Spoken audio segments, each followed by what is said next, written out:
Steps I Took podcast.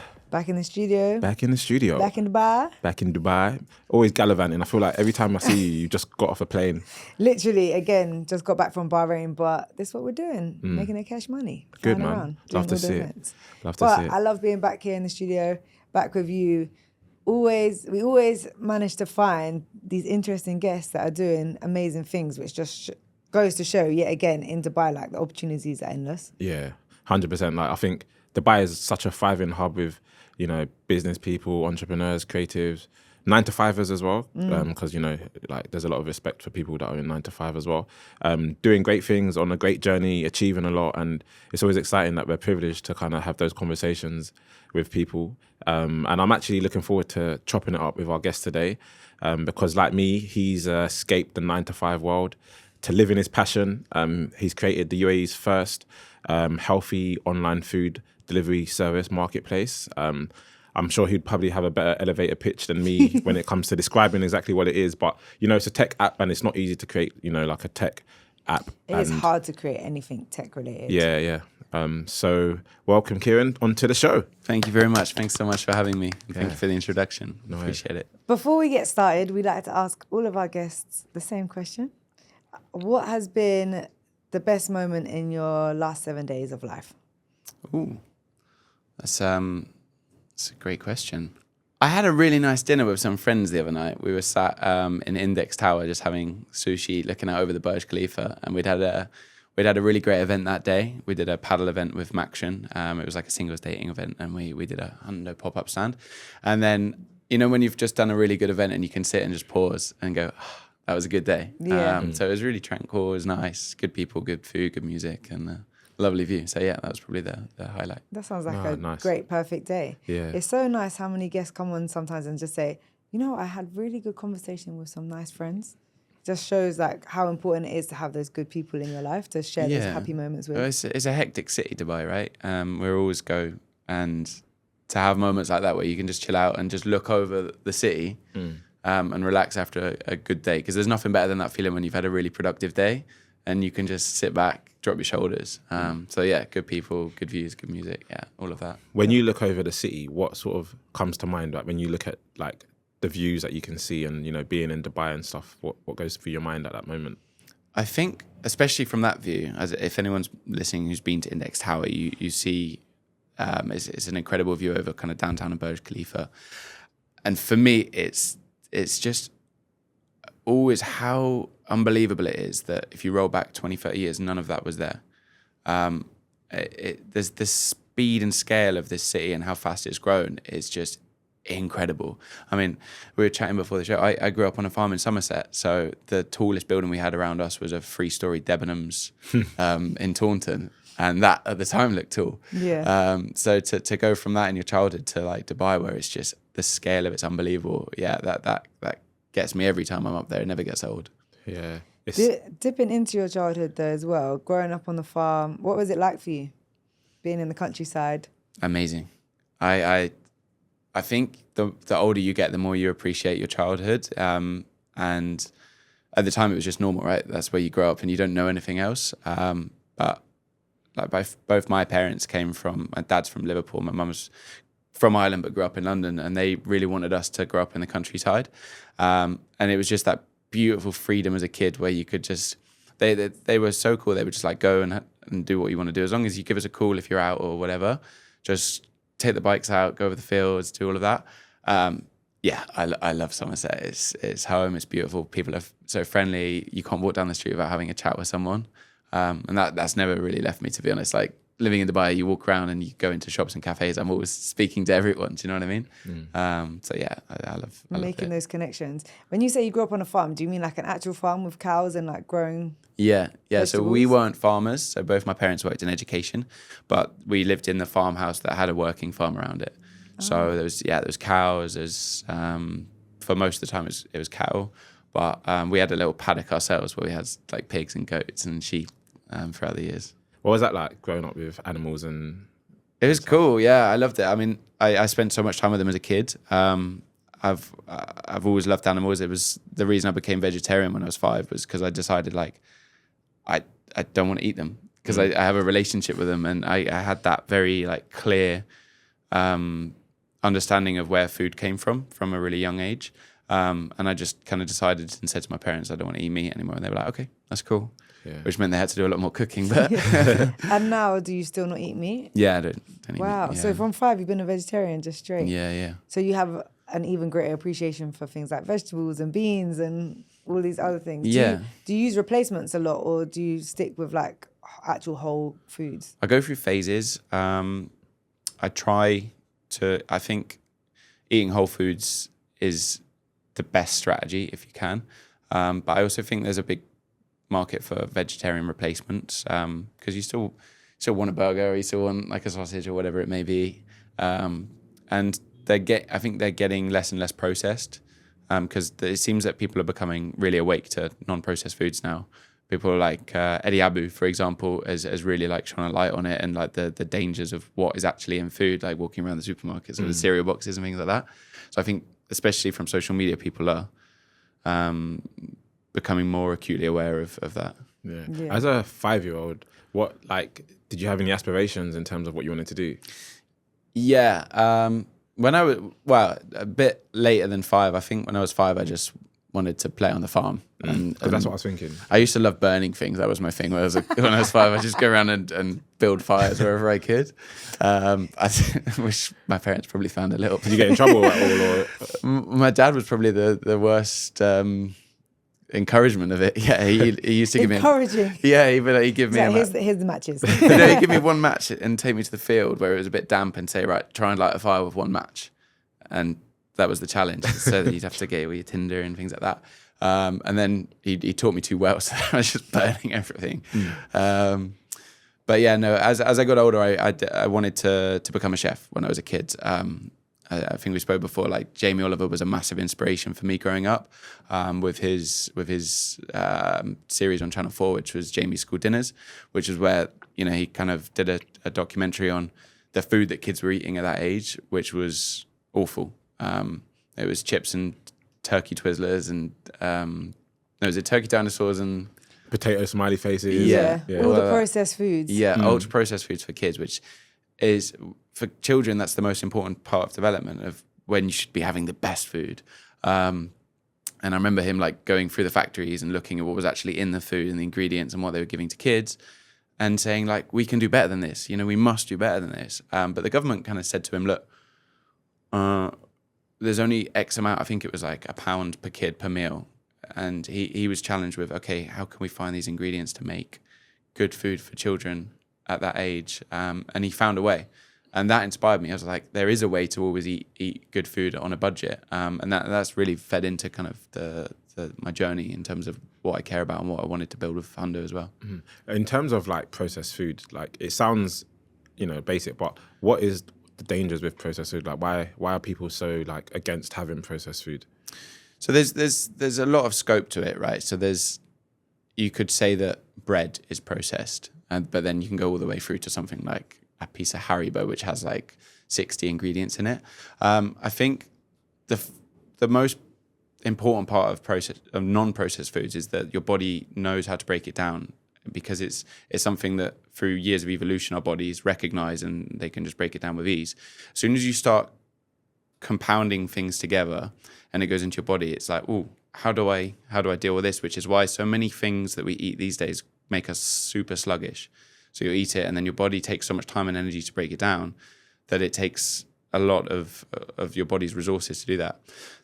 The second part to ultra processed foods is that there's so many bad things in there to keep the food good. So like your preservatives, I think Burger King famously did an advert on their burger where they just left it and let it rot and it went green, versus a McDonald's burger that didn't change over a month. And the whole point was, there's nothing in this, there's no preservatives in this, it can rot and that's natural. And it was a really ballsy marketing move to do, because seeing your food covered in green mold is not attractive. It's not attractive, but it made a really good point. But yeah, there's so many dangers, and it depends on the individual. There's so many bad chemicals that can go into your body that you don't know that you have an intolerance to, or there's a lot to it. It's interesting that you kind of grew up and had this, clear conscience on food and nutrition and health, etc. But before you ended up creating this app, you kind of went on a journey in terms of career path, didn't you? Yeah.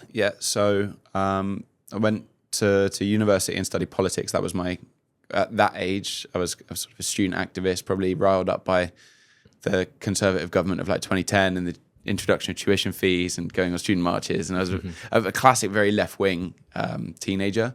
And then that was where I wanted to go into politics. So I studied that at university. And then after, I did a year abroad in Hong Kong, which was great. That really kind of opened my eyes to the international space. I think same kind of vibe as Dubai is now, is what Hong Kong's like in terms of the people you meet, the energy, the expat life. That's where people move to these cities to like do something, to be someone, to get out of their comfort zone. To Hong Kong, just by mistake, really. I applied for 3 very safe university choices. I applied for University of New South Wales in Australia, University of British Columbia in Vancouver, and one in America, maybe Maryland, I think it was. And I got rejected by all of them because my grades in first year weren't very good. 40%, right? Yeah, just scraping through. And so yeah, they gave you like the year abroad clearing options. So I cross-referenced, okay, what's the best university on the global league tables against this list? And Hong Kong was really high up there. So I was like, let's go to Hong Kong. Right, Yeah, that would do. But yes, it's so much better than I thought it was going to be in Hong Kong. I loved it. And then came back to the UK, finished up. But I was itchy then. Like as soon as you go back to the UK after living overseas in a city like that, I just wanted to go somewhere. Especially going back to the countryside where there's not exactly a lot going on. Yeah, well, I went back to Birmingham, but I was still like going back and forth to home in Somerset, and I was ready to go wherever. But Dubai was starting. I was hearing a lot about Dubai at that point. When was this? Like what? Like year? This was like 2016, 17. Okay, yeah. Like my university had a campus in Dubai, University of Birmingham, Dubai. We did this Model United Nations thing, and we lost a bid to Dubai. Everything was seeming to go to Dubai, and that's continued. So I just typed in finance jobs Dubai on Google, and one popped up, and I applied that night. What made you go into finance from politics? I don't know. I was just like, what to do? Finance, that makes sense. It did help doing politics and international relations for finance, because you know what moves things in the world. So like international relations shapes markets. Like think about what's going on with like China and America right now. That's international relations, but that's having an impact on the Nasdaq and the S&P as a result. I did finance for 6 years. In Dubai. In Dubai, yeah. So wealth management side of it, and then latterly marketing. What was that that journey, that process of leaving the UK and coming to Dubai, setting up shop and stuff? Was that challenging or was it seamless? Because you'd obviously experienced life as an expat in Hong Kong. It was challenging. I think anyone who's moved to Dubai would probably say it's challenging. I don't think I've met anyone who was like, oh, it was all. What do you think the difference in challenges was from living in Hong Kong to Dubai? So Hong Kong, we're all students, so you had that benefit that there was probably like 200 exchange students who arrived on the same week and were in the same boat, so you kind of went through it together. Whereas Dubai, I think you kind of come on your own when you're working. And whilst we were in an academy at the company I was starting with, it's a bit lonelier, and you have to tackle it on your own. And you have to go. I think a lot of people go through that stage here. And I didn't like it when I first got here. I liked Hong Kong because it was very green and you're on the ocean, and I felt there was a lot more culture. But when I got to Dubai, I felt it was a bit sterile initially. I didn't think there was that depth of culture and arts and all the things that I really resonate with. But then, I don't know, I think with Dubai, it takes longer to find those things. But when you do, they're there. Yeah, they're there. You just have to explore and find the right kind of people to connect with. It doesn't like shout it in your face as much as others. There's the Dubai that everyone expects when you come on holiday, right? Yeah. But then there's also the undertones, like your Al Sakal avenues and your different. Even where we are now. Yeah. In Helm, like. Yeah.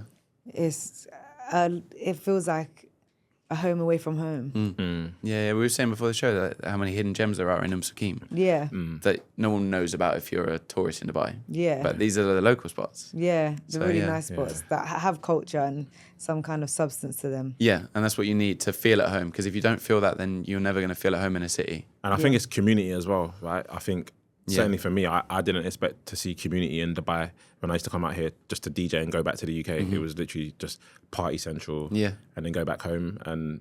But actually, like when you scratch below the surface, there is a lot in terms of community and people living normal lives, and walking to the supermarket, And having a dog. And you having a dog, just things like that. yeah, pushing the baby in the park and Yeah. and stuff like that. You forget that that's all there. Yeah, and Yeah. happening a lot. Yeah. Yeah. So you moved to Dubai. You're working in finance. Yeah. And how was that like? I guess working in an organization in Dubai versus working in, because I guess were there similarities to like say your organization in Hong Kong where I guess you were kind of like training. Actually, you were a student. Well, I was a weren't you? student, yeah. So this was like your first proper job. I'd had like throughout my childhood and adolescence, I'd had tons of little gigs and jobs and everything from fish and chip shops, lifeguarding, walking dogs, cleaning cars, like the lot. But yeah, this was the first company I'd worked at, and it was a bit of a rude awakening from being a student where like life is just so chill. Extremely rude awakening. Yeah. Being in a new city, feeling lonely on your own. Yeah. And then you're like, oh, this is what adults do? Yeah, waking up at like 5 to go to work and wearing a suit, and which constricting, and all, do you know what I mean? Yeah. I remember the first morning being in that room and seeing all the telephones, and it was like a kind of, I don't want to say Wolf of Wall Street because that gives the wrong impression of the company, because it's not like that, but it was like a boiler room setting with phones and computers, and you were expected to pick up and dial and phone, and it was very like there was like a sort of military training style, like, and I was like, oh, this is horrible. Yeah. I didn't like it at all. But I was like, at the same time, I was like, oh, this is just what corporate life's like. This is the process that you have to go through, and there isn't an alternative. Yeah. But there is, right, crucially. And I guess that's where Hundo comes into place, right? Because this is your alternative. Yeah. You've escaped that. I don't want to say escaped, actually. You've transitioned out of the 9 to 5 into something that you have ultimately been passionate about from a young age. So how was Hundo created? So Hundo started out, I worked in that corporate role, and I was kind of getting itchy to the point where I wanted to do my own thing. And I felt, the way I always saw the corporate job was, I was like, oh, it's like a free master's that I get paid for. Whereas like I'm here to learn as much as I can about business and marketing and all these skills that you can then take and use in the real world with your own company. But I was very itchy, and I had a few side hustles in the past, but now I wanted to do something that could become a full-time business. We went through a few different ideas that were non-starters, and then we eventually got to the point where we kept seeing meal plan bags outside the door of our office, and I was like, every day it would change. There was different bags, and I was like, oh, that's interesting. And I remember saying to one of my colleagues, I was like, how many meal plan companies do you reckon there are in Dubai now? Maybe there's like 20, 30. So many. And then I was like, I'm making an Excel of this just to look through Google. And then I was like, oh, wow, there's like well over 100. Oh, wow. Really? Yeah. Now there's between 150 and 200 in Because Dubai. when That's I crazy. first came to Dubai, nearly 9 years ago, I remember I went on K-Cow. Yeah. And at that point, K-Cow was great because when you first go on the meal plan, someone would come to your house. Yeah. It'd weigh you. All Really? This. Yeah, Oh, yeah, really? yeah. Oh, wow. Is that what they did? Yeah, they don't do that now. No. I don't think. But now there's so many. Yeah. Like, it's literally like, oh, I'll try this one for a week and I'll try that one for a week. Well, this is the thing, right? Because in the past with K-Cow, when it was starting out, one, it was very restrictive because it was mainly geared towards weight loss, I think. Yeah, because a nutritionist would come and talk to you. You find out how much you weigh, how much do you want to weigh, what foods should you eat. It was actually a very good service, like that one-to-one. It was great, and that's why K-Cow's been so successful. And they still to this day, I don't know the exact numbers, but I would definitely consider them the market leader. Yeah. Them and probably Calo as well. But this is the point. There's so many out there now, and this is what we were seeing at the office every day with the different meal plan bags arriving. I was like, oh. So then I started chatting to some of the meal plan users in our office, and I was like, how often do you switch? And they were like, Well, I'll do it for maybe like 4 weeks, and then I get bored because it's kind of the same flavors, the same menus, and then I need to sign up with another provider. But that's really annoying. I don't like signing up with another provider because you have to go on their website and you have to type in all your details. Sometimes you have a nutritionist call. You have to pay another bag deposit, which is often 200 dirhams, and then you haven't got the old bag deposit back. And I was like, oh, there's some pain points here, clearly, that this market's exploding in popularity, but it's not that simple to access. And at that point in time, a lot of the meal plan providers, when you'd order, would send you like an Excel to pick your menu choices from, or they'd send it on WhatsApp, or they'd call you. And I was like, this is really inefficient. Like, these companies are brilliant. They're making great food. But when you have small startup teams to be able to do the tech, to the marketing, the food, the delivery, that's a lot. Mm-hmm. And what I could see that they were falling down on was the kind of the logistical part of it, in terms of, not the logistic, but the operation side of it in terms of the service. So then I was like, okay, this is it. We're going to make a meal plan aggregator. And then I met a mentor and he goes, slow down, have a breath. He's like, do you know if anyone wants it yet? I was like, what do you mean? Of course I do. Do you know what I mean? I was like, yeah, it's a great product. It's a great idea. He was like, just relax. I think it's a good idea. It sounds like a good idea. But go and do research. Spend as much time as you can speaking to meal plan users, but also non-meal plan users, because find out why they're not using a meal plan. What could make them want to use a meal plan? So we did probably 40 or 50 face-to-face interviews, and then we had hundreds of people do a survey that we kind of pushed out and got anyone that we could to do it through like WhatsApp groups. And I was going to say, how did you get so many people to do a survey? Because I think a lot of people who are starting businesses, one, they don't even think to do a survey to ask people what they think. And then two, if they have done one, they struggle to get people to actually fill it out.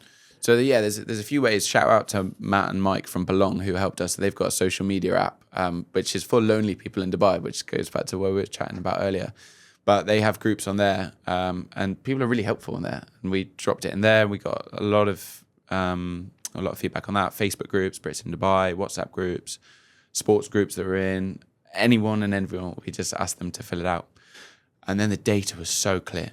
Mm. It was screaming at us. Everyone wanted multiple meal plan companies on an app. Okay. What kind of questions did you ask? I was very intentional in not asking leading questions. So I remember I did a psychology A-level, and I remember being taught, like, don't lead someone to the answer you want. We all know the answer you want, but like, try and be as unbiased as possible. So the questions were always open-ended or multiple choice. So if you could order from any platform, which one would you pick? Website, mobile app, what else was there? Like WhatsApp, different avenues. And it was always mobile app, and the frictions were I would use a meal plan if there was a mobile app there and things like that. So it was clear. But then that was the first part of the challenge. It was, okay, we have a business idea, but then, as anyone who's started a business knows, having the idea is the easy part. Execution. On that, receiving that feedback, did you, like, obviously you had your idea before you went out to the market to research. Yeah. Did your idea change slightly off the back of the feedback you received? Or like, is the vision that you had before completely the same as, you've now received this feedback and you're like, actually, yeah, this is what I expected? I think we refined it a bit because I think we had a lot. Initially we wanted to do everything. I remember going to Matt and Mike and saying, we want to make a health super app, like a Careem for health. And he was like, okay, you need an MVP. You need a very refined product that does one thing well. So we trimmed away we wanted to do gyms and meal plans and all sorts of memberships. And I won't give away too much because we're still thinking about some of these things as future. But it's like you have to start somewhere. Start small, start somewhere, build a service. And two, like, the cost to do something like that's enormous. And Careem started with just taxis. Yeah, exactly. Started with Just Life as well. Like, they started with just cleaners, and now they do handymen and exactly IV drips. Yeah. So it's all there. You just need to first get rolling. So yeah, we just refined it, and then we were like, okay, meal plans is definitely the thing. And then it was the point of which, okay, we need to now try and get meal plan companies to agree to this. and say, yeah, we'll join you, because we didn't have a product at that point. So we contacted meal plan companies. And as you know, it's always hard when you haven't got a product or a business or a brand and you're just someone DMing someone on Instagram. Hey, I've got this idea. You want to join me? And they're like, I already have a product. Why would I need you? Exactly. So how did you convince them with no product and just you? I was just like relentless, like just cold calling everyone we could to have a conversation with them. That's the experience you got from your corporate role. Yeah, for sure. That helped. One, having confidence on the phone. I remember the first cold call I did at my old job was terrifying. And I'll tell you, there's a funny story. I phoned, they had this like data list and we had to call people that used to be clients of this company to try and get them back. And I phoned up and I said, oh, hi, is this Sarah? Whatever the name was. And it was like, her dad picked up and he was like, is this Barney? I was like, what? He goes, I've told you to stop calling. I was like, Barney, you know. Oh no. They were like, what happened? I was like, I don't want to talk about it. Shout out to Barney. Yeah. Oh my gosh, traumatizing. Yeah. So thankfully we got the confidence from that. But yeah, no, I remember like going to all the big boys like the K-Cows and be like, hey, do you want to join our app? And they were like, who are you? So we found 3 or 4 smaller players that were like introductions from friends that said, yeah, if you build that, I'll join. And once we'd got to, I think, 5, we were like, okay, we'll build it now. Because we were like, if we don't build now, then someone else is going to do this. And with having those 5, like a few questions really. When you're going to approach them, was it already easier to approach them because you had that contact? So it's like they already have an element of trust with you? Or did you have to show them like assets, like some kind of deck? When I'm reaching out to people, people always like, oh, do you have a deck for that? And I'm like, or like a prototype. Yeah, sure. Yeah, something. So I built like I'm a lot better at graphic design now because I've had to learn to be. But back then, I made a deck, and if I compare the deck now to what that first deck, it's awful. It was horrendous, and no wonder they were like, what is this? But yeah, I built a deck to explain the product, benefits, who it's for, how it's going to help their business. And that was enough to get a couple of people to say yeah. And just building some wireframes on Figma as well. Okay, this is what the app would look like. This is a functionality. Would this help your business? Did you ever have like that fear of, okay, they've said in theory they'll sign up, but now you go and whether you're seeking the investment to help build this or you're investing in yourselves to build this app, like, did you ever have that what if, like, we create it and then you go up to them and they're like, actually, we've changed our mind? Yeah, so funnily enough, out of the 5 that had said yes, I think only 2 joined in the end. Yeah. I was always, the good thing about me and my co-founder is that I'm very optimistic and he's generally more pessimistic. So we balance each other out in that sense. He was really worried that we wouldn't be able to get the meal plan companies to join. And I was like, it'll be fine. We'll get That's the easy part. And this is the thing. He always felt that the easy part would be, the hard part would be to get the companies to join. The easy part would be the product. And I thought it was the opposite. Coming from a marketing background, I was like, the easy part's the business, the B2B stuff, getting the business to join. This whole thinking of if you build it, they will come is often wrong. Like, great product, but no one knows about it. Great product, but you have to get people to change their ways. They're currently ordering with a provider. How do you get them to change their habits? So yeah, we were worried. And I remember the first few yeses we had with providers when they sent back the contract and we were like, yeah, like just celebrating like a 90th minute winner. You know what I mean? The FA Cup final, it's like, let's go. And now it's just like, cool, fist bump. Like it's another one. Yeah, another like, one. It's normal standard procedure. Yeah, like we signed up one yesterday, B-Meal, and your pitch and your flow to them is so just, this is what we do, this is what we do, this is what we do. You don't fear it.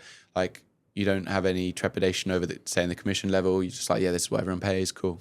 Let's go. And they feel that confidence. But when you're first pitching it, they can tell that you're nervous and it's new and it's unpolished. But yeah. I want to go back just a little bit to when you talked about that decision to go and, now create the app. What was the process in doing that? Did you actually seek funding? Did you have the funds already? We did seek funding, but we turned down. We decided not to proceed with an investor. So until now, we're still completely bootstrapped. So we've had okay, one person's given us $2,000, but aside from that, we're entirely bootstrapped.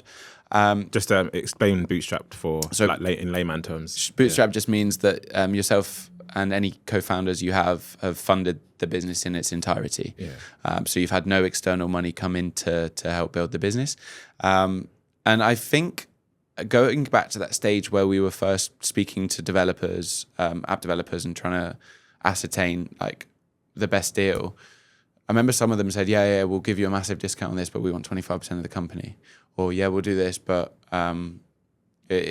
like any investors at that point were taking a huge chunk, which fair enough. There's not even a product, it's not a business. Any investor at that point is taking enormous risk with first-time founders to give them money for a core of the company.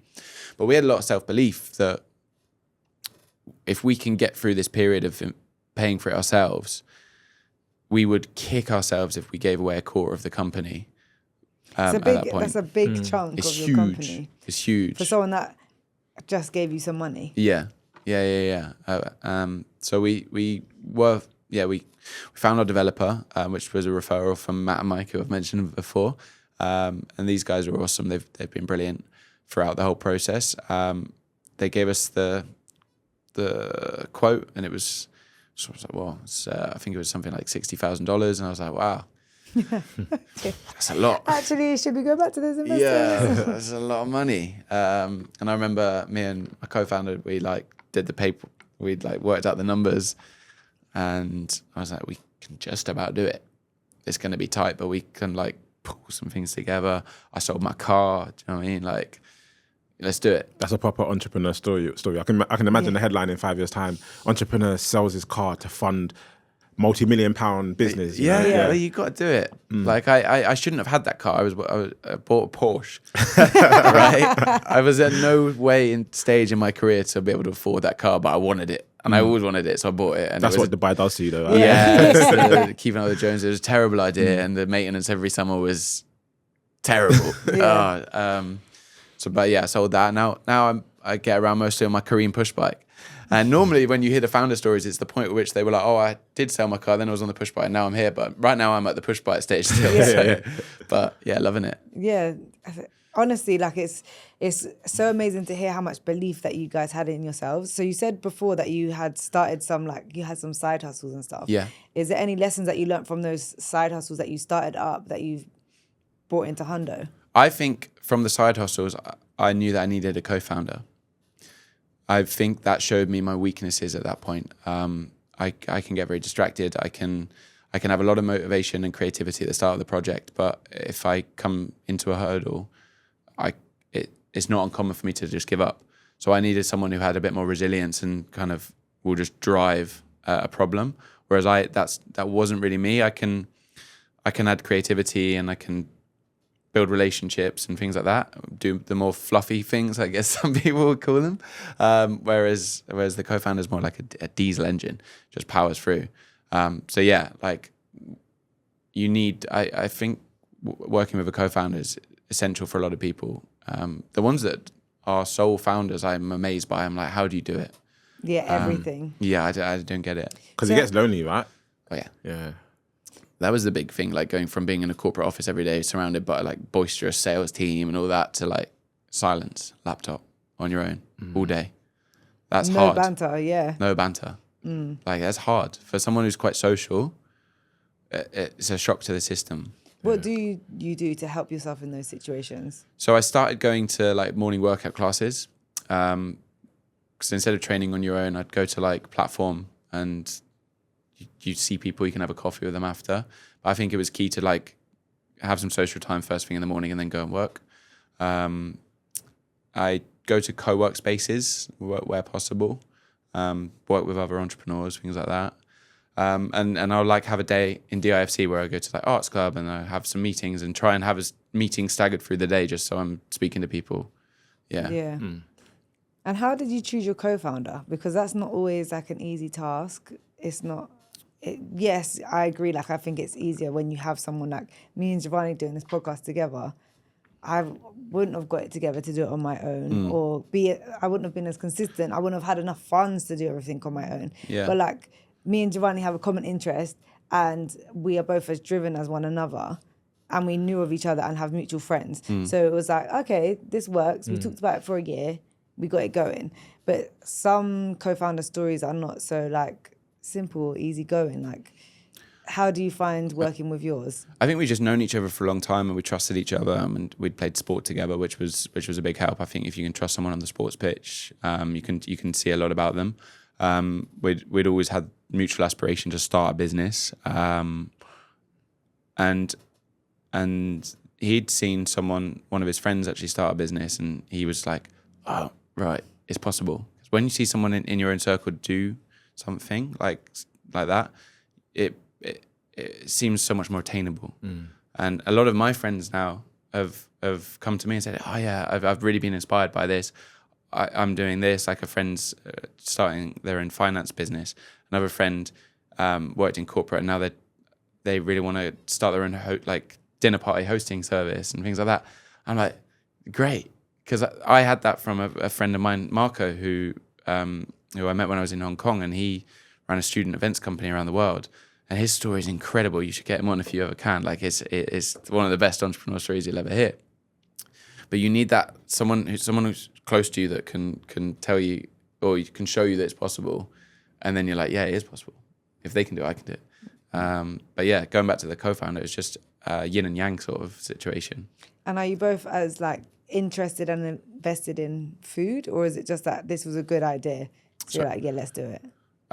He's definitely more business minded than. I think we had a meeting with an investor once, and they were like, "Oh, you can tell Ciaran's the dreamer and you're the doer." Yeah, and I had no qualms with that. I'm like, yeah. He's very into his nutrition, very into sports. I'm more passionate about I'm more of a foodie, should you say, whereas he eats more for fuel.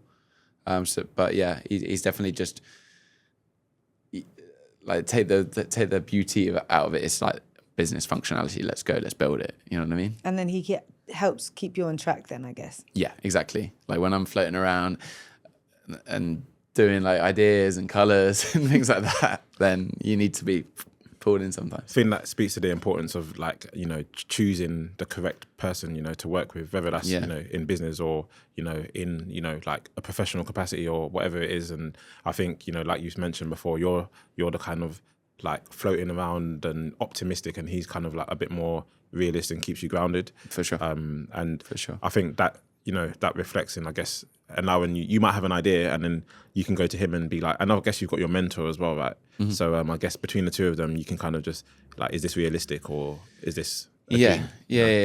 I think we spoke earlier about going for a walk and getting all the ideas out, and that's the same for me. I try and go for a walk in the morning, and get ideas down, and then I'll have 10, and then I'll go to him and be like, okay, what do you reckon? Let's narrow this down. But yeah, you need to pick your co-founders really carefully. And I also don't think people should be afraid of having more than one co-founder, having 3 or 4 or 5, maybe not 6. That's probably too many. But the more specialists you can bring into a business, and where you can see your weaknesses and have someone in the team that can compensate for that, the better. Well, if you need a couple more founders to jump on board, we're here. Let's go. Are you still using a mentor now? Yeah, constantly. It's not always that official, Mm-hmm. but I'm really blessed that I've got a lot of people in my life that contribute in different ways. Like Matt and Mike, we speak to a little bit less now. Who is Matt and Mike? So they founded Belong, which I don't know if you've heard of it. It's a social media app. It was called Ask Who originally. And that app was built to kind of solve loneliness in the UAE. So you arrive in the UAE, instead of jumping on Tinder to find someone, you find friends on Belong, and you can join groups. So fitness groups. Oh, hey guys, I'm doing this. Does anyone want to join? So it's a really easy way for people to meet on that. So they built that, and that's doing really well. But yeah, they got it. They really helped us through the early stage. And the more entrepreneurial events you go to and you speak to people, the more people you can lean on, and they can lean on you, and you can just get input. But yeah, we built a kind of advisory board now of people that help in different areas that we definitely have weakness in. And yeah, you need those people, because I think so many founders, they like to paint the story that I'm a self-made person, I did this on my own. You didn't. You you didn't. There were so many people that contributed, whether you recognize that or not. There's so many people that have helped you along the way. And you need to say thank you. Yeah. I think Steve Jobs even acknowledged that, didn't he? He said that he surrounded himself with people who were better than him and attributes that to what made Apple eventually become a success and stuff. And I think that's important. Where is Hundo today? I know you talked before about the 5 that you got signed up. Like, where's Hundo now? What numbers are we looking at? So we've got 45 companies signed now. So we launched in April last year, and we've got 45 meal plan providers on there. In less than a year. In less than a year, That's amazing. So Congratulations. Thank you so much. No, we're chipping away at the grand total. 2024 was a year where we didn't really prioritize marketing and ad spending. We were doing a lot of organic stuff, like building the brand, building what people think when they think Hundo, but we were really careful not to spend any money on paid ads because we knew that the product was going to have loads of bugs and fixes and things. So all the first orders, I remember them going through and I was so stressed because I was like, this hasn't worked. The menu selections haven't been there. There's no calorie information. All of that. It was like a disaster. Yeah. But it wasn't. That's just normal when you have a new product. But you want it to be perfect straight away. But looking back, you know it's not going to be. But yeah, so we didn't really start paid advertising until December last year because we wanted to iron it out. So your phase of like ironing out, how long was that? Like so 6 months? April to November. We're still ironing it out today. I think any tech product, you're continuously sort of sanding it down. But yeah, we felt by kind of the end of Q4, it was time to start shouting it from the rooftops. And thankfully from that point, like it's really starting to take off. Like January, from our best month last year was November. And then January we beat it by 350% in terms of orders. Wow. So we're like, okay, here we go. Now we're moving. That's great. And do you also think that's also partially connected with the whole new year, new me? And did you sort of, I guess, play into that as well with For your... sure. Yeah. Like any whether it be a gym, personal trainers, meal plans, they're always going to do well in January. But I think more than that, it was like there's so many factors that contributed to it. We did discount functionality for the first time. It was January. We had more users. We had advertising going on. So it's hard to pin it down to one thing, but for sure, January's played a part. But thankfully, February's seen a continuation in the trend. That's good. Yeah. Because that's what I was worried about. I remember September last year, we had a spike and then it dropped off in October. And I was like, I hope January's not just a flash in the pan. But what are we now? The 13th? Yeah. Valentine's Day tomorrow. We're like, we're doing all right in Feb, which is good. Can you delve into more? What does Hundo actually do? It's healthy food, it's meal plans all together, but how does it work? So it's a marketplace for meal plans. So you can go on and find all of the different meal plan providers on there that we work with. So on the home screen, you've got all of their profiles and you click on that and it will show you all the meal plans that you've got available. So for example, a Nutrition Kitchen do 2 plans with us. They do a low carb plan and a balanced plan. So you can click on that, and then from the plan page, you can select the amount of calories that you want in the day, the amount of meals that you want, the amount of days that you'd like your plan for. So most common with us is a 5-day plan. And then you pick the days you want it on. So that's something that we've brought to the market, is that you can, instead of having it Monday, Tuesday, Wednesday, Thursday, Friday, you can spread it over 10 days. So 5 goes into 10. So you can have it Monday and Tuesday, or I've got work lunch on Wednesday, I'll skip that day, and so on and so forth. And then you pick your menu. So we have the menus uploaded all the time. You pick the meals you want. It shows you your calorific breakdown and all of your macronutrients, which makes it really easy to track that. And then, you pay. And you pick your delivery time. So a lot of people have it delivered to home at like 3, 4, 5 a.m. Some gets to the office. And then you do that order. And then when that one's done, you can either reorder with the same provider or you can switch to another one. And then does it keep the calories and all of that, or you have to? Yeah, so you've got all of your tracking, and that's something we really want to kind of lean more into as we grow. Is like, okay, here's how many calories I burn in a day. Here's how many I've eaten. What does that look like? Am I in a deficit? Am I in a surplus? Just helping people like with tracking. And then what happens? You might have touched on it before. What happens if? Okay, so let's say I've signed up to your app. I've selected my meal plan for the week. And because one of the things I struggle with these meal plan providers is that the food tastes the same, and then I get bored. So one week I might use meal plan provider X, and then the next week I want to switch it up. What happens in terms of my deposit and bag and? Yeah, good question. So that was one of the problems in the past, is that people would have to pay multiple bag deposits of 200 dirham every time they switched. We wanted to build a system where you pay a bag deposit once, so you can order with meal plan provider X and then switch. And as long as the bag goes back, your bag deposit's always there. And amazingly, right, we haven't had to deduct a single bag deposit yet. Wow. Everyone said it works really well. We initially had it at 200 dirhams as the bag deposit. We found out that was preventing people ordering. We dropped it to 50, thinking if it's 50, are they going to be a bit more careless with their bags? And they're not. But going back to your point on the boredom thing, that's something we like. That's probably one of the USPs of the app. And when we said to the meal plan providers initially that you have amazing food, no one's disagreeing with that. But if you were to eat at your favorite restaurant every single night, you're still going to get bored. So it's not us like saying anything bad about your food. It's simply saying that people like variety. So let's bring them variety. Let's allow that, so that when someone's bored with another provider, they come to you and you swap. So overall, the whole market grows. Yeah. And also, like, me and Giovanni were both into our fitness and health. We've both tried multiple meal plans, and we were both shocked to hear that there's 100 in the region. More. So so it means if we're using Hundo, we get exposed to plans that we've never seen before. Exactly. Yeah, because a lot of Which these is a massive companies are really benefit. small, and because it's so competitive, they don't have the marketing spend to be able to broadcast themselves against the K cows and the right bites. But in the same way that Skyscanner showed you all these budget airlines that you'd never heard of, it's the same as what we do. And all these smaller meal plan providers, they make amazing food, but they haven't got the marketing capabilities. Yeah. Go on Hundo, you can find all of them. And do you use Hundo? Yeah, absolutely. Yeah. So I love cooking, and you could probably have sensed that from earlier in the chat. I used to work as a chef for a period, and I'm really passionate about food. But I'm also very low on time. So in the morning, I want to grab something from my meal plan. I go and eat that on the way to wherever I'm going, and then have lunch done. But in the evening, I like to cook.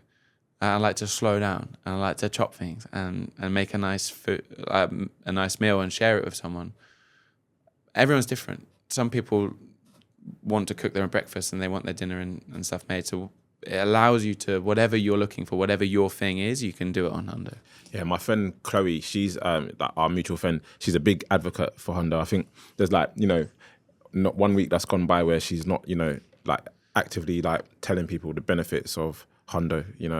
Thank you, Chloe. Yeah, so shouts out to Chloe. Shout out, Chloe. She'll appreciate that. Yeah. But yeah, no, I think it's a great app. I didn't understand it at first initially, but like having you sit here and explain it almost seems like a no-brainer, because like January I started with a meal plan, and by sort of like the second week of January I was ordering, or I was like cooking myself, because I was just like, the meal changed. Like I was ordering different meals, but I feel like they use the same seasoning and the same ingredients. And this is the key. And packaging. Yeah. And all of it. Yeah. So to be able to like 1 week, have something from someone else and then completely change, but it also still meet my needs in terms of calories and macronutrients, that's and great. Convenience. Yeah.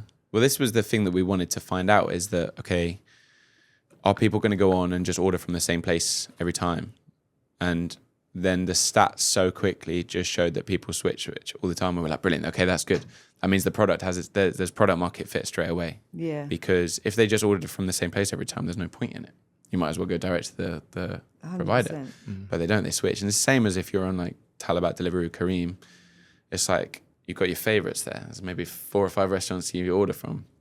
All right, cool. That means that people like variety. It's the same with meal plans. So it's, I don't think, I think I'm saying there's a lot of people with the same experience as yourself, where 2 weeks in you're like, let's try something new. I'm over this seasoning. Let's mix it up. And then that's what helps the consistency element of nutrition, because it stops people falling off. Same as gym. Once you get really excited, you go to the gym for a bit, but then 3 weeks in you're bored, you plateau. Same with food, if you do the same thing for 3 weeks, you bored, plateau, go back to bad habits. So that's what we're trying to fix.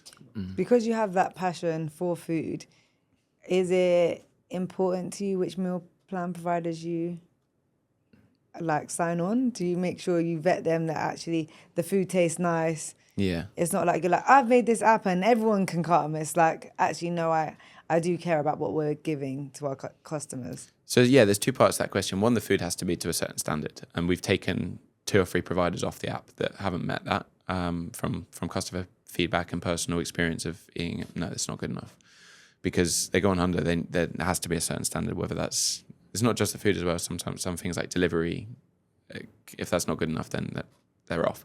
But second part to it is that I know what I like, but not everyone wants that. So when we first started Hundo, we were really under the and all our marketing voiced this, but we were really under the impression that we were speaking to super healthy fitness enthusiasts that spend half the time in the gym. We realized that wasn't our core user base. It was actually busy DIFC professionals, busy mums, flight attendants just getting back off a flight. They don't necessarily want to be ultra healthy. They want convenience. So I'm not saying there's bad food on there, but I'm not saying everything's ultra healthy as well. Yeah. It's convenient food that's made in a quality way. And that's the key point. I think that's actually really useful, because especially being in Dubai, everyone works so hard. Everyone is so busy. The traffic is crazy. Yeah. I don't want to sit for 45 minutes in traffic to then come home and cook every day. Exactly. It's a lot. So to be able to have that convenience, to have a variety of food that is of good quality. Maybe one day I can have like something hearty like a spaghetti bolognese, and another day I can have something where it's like, this is my protein goals, you know? Yeah, and it's variety as well, as much as anything. Like on a meal plan, you're getting different things every day. We forget the importance of having a really balanced diet. Most people can cook to a degree, but they maybe can cook 4 or 5 dishes, and they'll continuously cook that over and over again. And your body's probably saying, well, I need a bit of that. Whereas if you eat, say, 4 different types of meat and fish and vegetables, and you get your different balanced carbs in there throughout the week, your body's really going to benefit from that. So there's that as well. There's a lot of different benefits to it. So yeah, that's why we're here to talk about it. What about like pricing and stuff? Because, you know, different meal plans are priced at different, you know, prices and stuff. Yeah. If I say came onto the app, am I paying like a specific fee which is the same, or does the pricing still vary between the providers? Yeah, all different. So you got some more budget friendly options, and then some that are more expensive. We were kind of curious at the start, is it just going to be the ones who are cheapest who win, or or what's going to happen? And amazingly, everyone seems to get a couple of orders at least. You know what I mean? When we first started out and we put the provider up, you want them to get an order quickly, and all of a sudden, they were starting to get orders, and it was spread. So it was like, okay, people like different things. And we've spent a lot of time speaking to customers trying to think, why'd you order with them? Was it the picture? Was it the price? What was it? Was it the wording? The copywriting so important? So do you do a lot of surveys to get customer feedback, or do you call them, or how does it work from your side? Yeah, everyone who's ordered has probably spoken to me now, because I'm obsessed with it. I was really like inspired by like the Jeff Bezos story of constant fixation on customer experience. That's everything. You have to. They don't. If a customer's unhappy, that more often than not, they don't tell you. They just leave. Yeah. And you don't know why, but you can fix it. You can always fix it, or you can try and fix it, or if you can't fix it, at least you know that you can't fix it. So customer experience feedback is key to us, and what we've tried to be is really, really generous with our customers. If they spend 20 minutes on the phone with us talking to us about the app, we'll give them credit for their next meal plan, because that's so invaluable. To get that feedback from them. So, you know, in terms of you mentioned, I think you said you got 45 or so. Are all of them meal providers that you've pitched to, or have some come knocking on your door? Thankfully, some are starting to come to us now. Yeah, I remember we got the first message, and I said, someone's gone to us. Let's go. I think it's probably 5-10 have come to us now, and about 35 we've approached. But interestingly, a lot of the meal plan companies, you have cloud kitchens in the UAE where 4 or 5 different meal plan companies will be in there. They're entirely different, spaces with their own kitchens, but they operate in the same facility. And if you get to one, then all of a sudden you get to all of them. So it's about just finding those little clusters, and one brings more, which is good. Smart. Yeah. I wanted to touch on it's great that you're actively growing Hundo. I wanted to touch on the part of your journey where you made that decision to just step out and quit your job. no security, no investment as such. You know, you're backing this yourself. Like, what gave you the courage to do that? And were you nervous? Did you ever have times where you regretted that decision for a moment? And you know, what would you say to someone else that's listening now who might be at that crossroad of, I need to devote more time to this project in order for it to succeed. However, I'm taking a risk in, you know, turning down my consistent salary. Yeah. And did you ever have a backup plan? Nah. Nah, the backup plan, like, so in terms of backup plan, I've always said if it goes wrong, I can get another job, crucially. I would always consider myself employable. I've got skills that I've learned over a number of years. I don't want to do that. That's the worst case scenario, but it's always there as an option. So that makes me feel comfortable. Going back to the taking the leap. Okay, let's go. So I think it's key to leave it as late as you can before you take the leap, because otherwise you can find yourself in real financial trouble very quickly, and then it all falls apart. Because if you can't sustain your life, then you can't sustain the business, and then it's all gone. So worked day and night on this. So I had my full-time job, and then I'd go home and work on this, and then I'd work on the weekends. And I did that to the point of exhaustion. But it got to the point where the product was launching onto the market. And at that stage, it was like, right, I'm a big believer in brand building and personal brand building and storytelling and things like that. And I was like, there's no way that we can build this brand without like my face.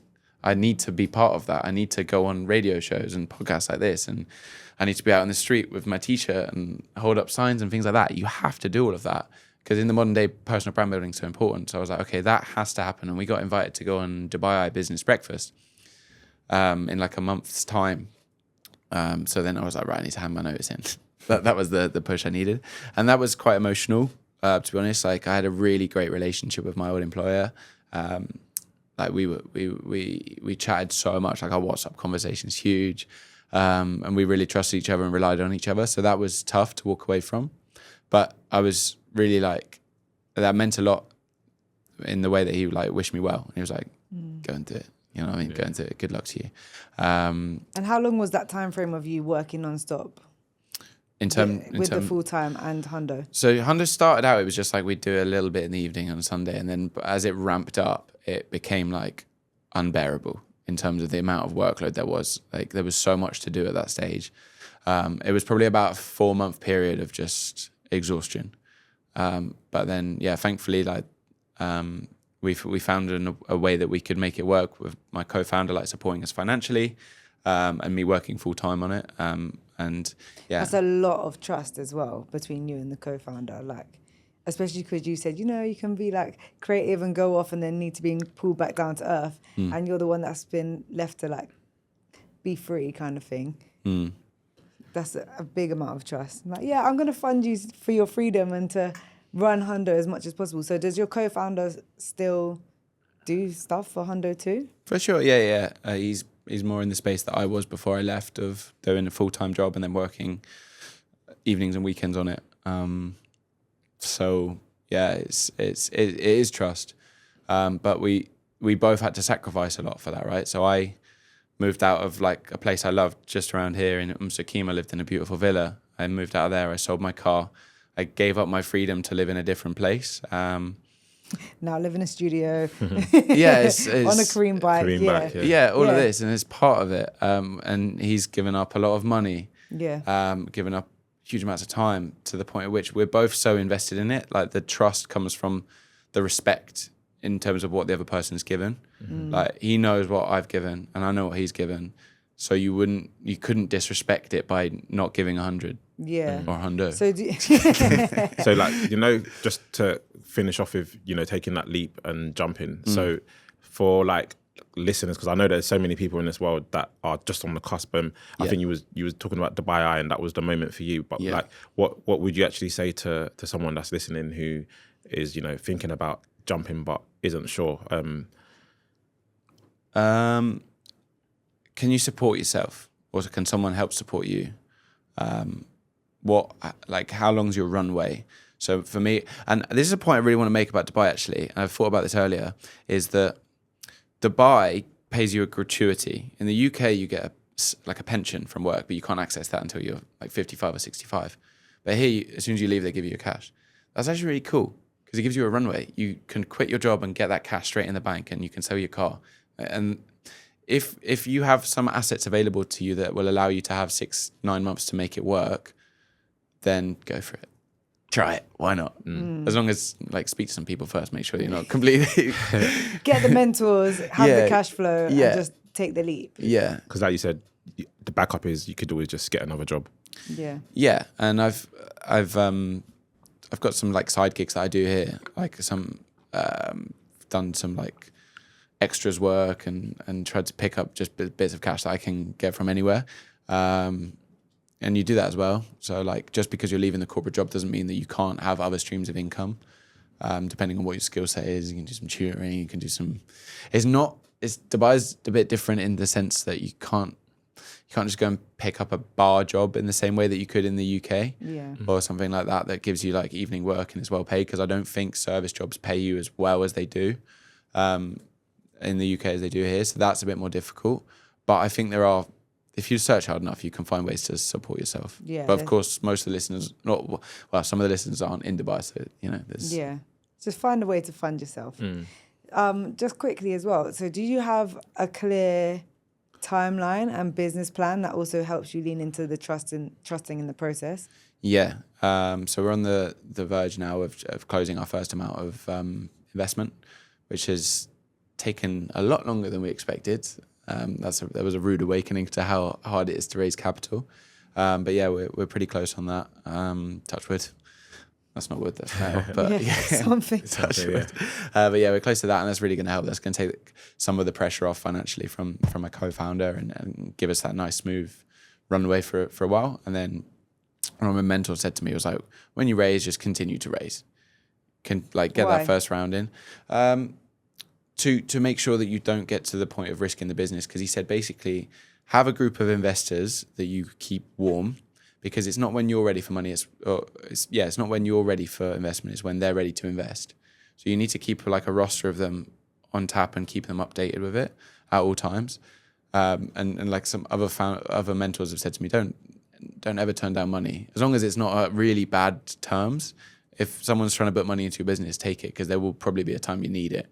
So just keep it on the back burner. Keep raising, and that allows you to keep growing, because the amount we can scale the business is pretty much dependent on how much money's in the bank. There's 100 things we want to go and do, but we have to be very selective over how we spend our money. We've had to be so careful in terms of where the money goes, what we spend on, how you can stretch every dirham as far as it goes. But yeah, the business plan's there. We know where we want to go. We know the next cities and countries we want to scale to. We know the other products we want to add. We know how we want to improve the tech, the people that we want to bring in. But that's all dependent on raising capital. And I think maybe it's a good chance now to kind of explain to the listeners how, if they want to try your app, we can incentivize them to do so with a little discount code courtesy of Steps I Took podcast. 100%. Yeah, we spoke about this earlier. We got that all set up. So if anyone wants to download Hundo, so you can find us on Instagram. So it's the Hundo app.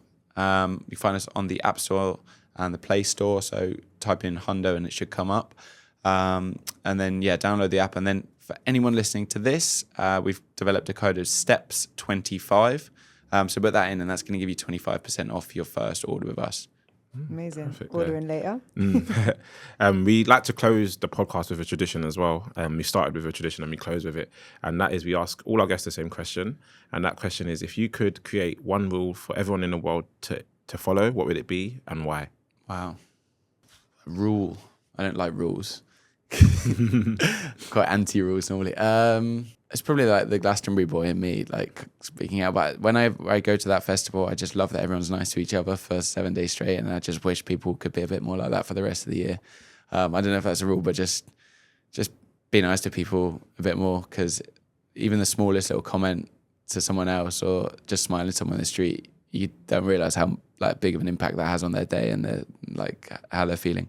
So just I don't know. It sounds a bit corny, but just like be nice. Be No, nice. But that's No, fair. it's Though. good. Yeah, it's It fair. is good Yeah. because so many people are so stuck in their own heads and they don't realize that they're accidentally angrily staring at you or yeah.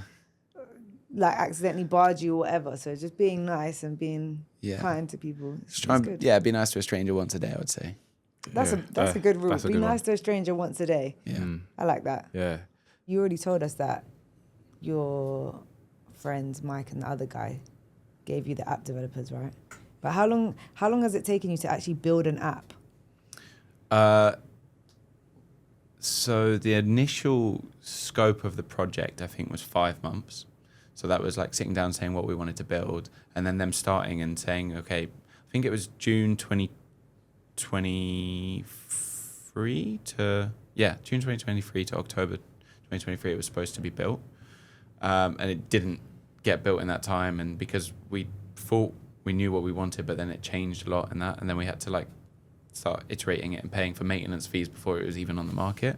So it took about a year to get it from start to on the market and having customers on it. But it's never, it's never finished. It's continuously being added to, and all the time there's a sprint list of things that we want to like change and add to it. How did you find it in that period where you're like, oh yeah, it's going to be done in 5 months, and you're talking about it and you're really excited and you might be planning your launch or these things, and then you're like, oh, just another month. How did you react in that period of time? You know, looking back, I think I was actually more nervous to launch it, and I was more happier to keep it in the building stage. I remember the CEO of the company that built the app said, yeah, this is so common with founders. No, he didn't actually. He said founders always are eager to get it out onto the market, and you guys are the opposite, and you want to keep it in the garage and keep working on it. Yeah, that's what he said. And I think because I didn't think we had enough providers at that point. We had 6. And he was like, it's not a marketplace, you only have 6. And I was like, oh, I'm trying to get more. So I was like, yeah, keep working on it and we'll get more. But yeah, it was. So you were fine in that lull period because you were like, okay, it gives me more time. Definitely wasn't fine. I was freaking out, but You chilled. You have to try and Stay calm. stay calm, yeah. And you know, when you think of like tech startups and, you know, app startups, you think of, you know, like Silicon Valley. I almost said Silicon Oasis, but that's in Dubai. Silicon Shout Valley. out, okay. Yeah. And what's the tech community, startup community like in Dubai? Have you, I guess on your journeys, you've probably come across, you know, other people that are in the tech space and it's really growing. So Silicon Oasis, glad you brought it up. That's where Matt and Mike work, and there's a lot of like incubator programs there and like subsidized office spaces because Dubai really wants to be on the tech map. I didn't really realize much about this community when I was working in corporate, because you don't, do you? You go to work, you do your thing, and you go home. But then the more going back to the point of me being lonely and a bit bored initially, like you go and find these people that are in the same boat as you when you go to like network nights, entrepreneurial nights, and they're all there. But it's growing massively, I think. I think the community here, like Dubai is the best advertised city in the world. The Habibi Come to Dubai has worked so well. It's worked too well. We've been just like trying to drive on the roads these days. Yeah. Like it's like that. But yeah, like, nomads are coming, digital people are coming. So it's expanding all the time. It's exciting. No, it's been great having you on. Great to kind of hear your story and to learn about the app. And I'm definitely going to try it. Yeah, me too. I'm probably going to use that discount code like as soon as There's we live close now. up. Yeah. So, But no, guys, thanks so much for having me. It's like been a really cool chat, really like relaxing podcast. We had a good chat beforehand, but beautiful studio. I'm looking forward to getting you back here in a year and seeing what Hundo has achieved in another year's time, because obviously you have great plans, so I'm sure it's just gonna skyrocket. yeah, Inshallah. I believe so as well. Like all those additional things, you know, that you spoke about is, I'm sure that and the value as well. We'll see how, you know, you talked about, I think you said 60K, and how you turn that down initially. I reckon that, you know, in a year's time they'll be turning down like 6 million or something. Yeah. Or not necessarily turning it down, Might taking take it. it. Yeah. Let's see. Yeah, remember, take all the money people offer you, okay? Yeah. It's true. Cool. Thank you. Thank you. Thank you, guys.